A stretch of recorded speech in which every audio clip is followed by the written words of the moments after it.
গাছ দেখেন কত ধানের আবাদ করছে মানুষ। আমরা সবাই দেখতে আসছি আমাদের লিস, এই যে আমাদের তালই, এই যে কল্পনা রানী মল্লিক, ওই যে আমার মেয়ে অথরা বোস, আর ওই যে অদ্রিতা বোস, ওই দেখেন অদ্রিতা বোস। আমরা সবাই মিলে এই যে আমাদের লিস্ট দেখছেন কত দূরে, ওই লিস্টটা দেখতে আসছি। কি ধানের বাহার এবার, একটু ঈশ্বর যদি বৃষ্টি দিত তাহলে ধানটা আরও ভালো হইতো। কি সুন্দর মনোরম দৃশ্য, দেখলে পরাণ জুলিয়ে যায়। আমরা সবাই ধানের ক্ষেতের মাঝখান দিয়ে হাঁটতেছি, এই যে কি মজা, যা নিজেরা না হাঁটলে বোঝা যাবে না এই গ্রামের দৃশ্য।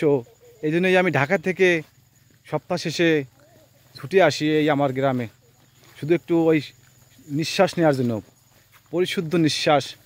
ঢাকার সেই বিষাক্ত নিঃশ্বাস সপ্তাহ ভইরা নিলে দেহে সব পয়জন জমে, তাই ওই পয়জনটাকে পরিষ্কার করার জন্য আমি আসি। গাইস, ধান আর ধান, সবাই হাঁটতেছে, কত সুন্দর মানুষ, গ্রামের জীবনের মানুষ দেখেন, যে হাঁটতেছে।